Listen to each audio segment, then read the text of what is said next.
अस्सलाम वालेकुम friends, welcome back. Drama serial Humraahi. Ghazi तो चाहता ही नहीं था कि उसका बेटा पाकिस्तान आ जाए। वो चाहता था कि उसका बेटा बाहर ही रहे, अपनी सारी ज़िंदगी वहाँ गुजारे, क्योंकि वो जानता है यहाँ पर जितने जाल बिछे हुए हैं एक ना एक दिन उन जाल में सिहान ज़रूर फंस जाएगा।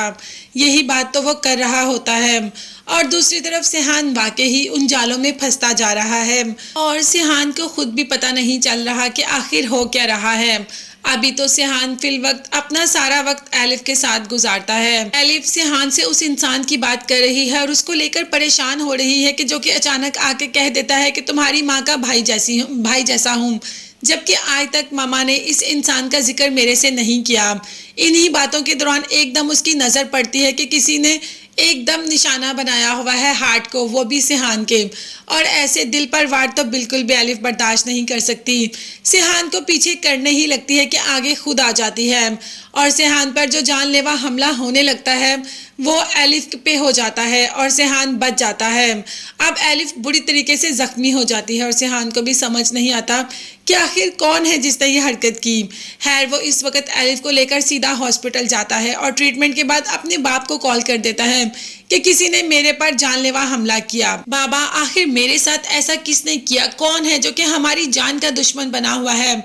मगर गाजी को तो इस वक्त कुछ सुनाई नहीं दे रहा। उसे सिर्फ ये सुनाई दे रहा है कि उसके बेटे पर अटैक हो गया। खैर सब कुछ छोड़कर भाग के हॉस्पिटल आ जाता है और सामने अपने बेटे को सही सलामत देखकर उसको गले लगा लेता है और कहता है कि तुम्हें कहा था कि तुम पाकिस्तान मत आओ, मगर तुमने मेरी एक बात भी नहीं सुनी। मगर इस वक्त सिहान को इन बातों से कोई सरोकार नहीं। उसे सिर्फ ये है कि बाबा एलिफ सामने आ गई और मेरे पे होने वाला वार एलिफ पे हो गया। देखिए ना उसकी कितनी बुरी हालत है, उसकी तबीयत कितनी खराब है और उसके पास कोई अपना भी नहीं।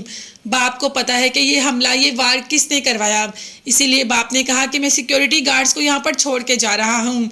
तुम गार्ड्स के बगैर कहीं नहीं जाओगे, इधर ही रहो, मैं बस अभी आता हूँ, मैं उससे पता करके आता हूँ जिसने ये सब किया।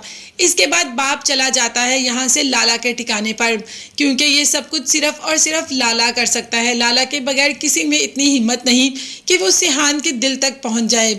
मतलब सिहान के दिल तक पहुँचने का मतलब गाजी यूसुफ के कॉलर को ही पकड़ ले। ये सब कुछ सिर्फ और सिर्फ लाला कर सकता है। इसीलिए गाजी उसी के पास पहुंच जाता है, उसी से बात करने कि आखिर मेरे बेटे को बीच में लाने की क्या ज़रूरत है। मगर लाला के पास भी बहुत दलील है।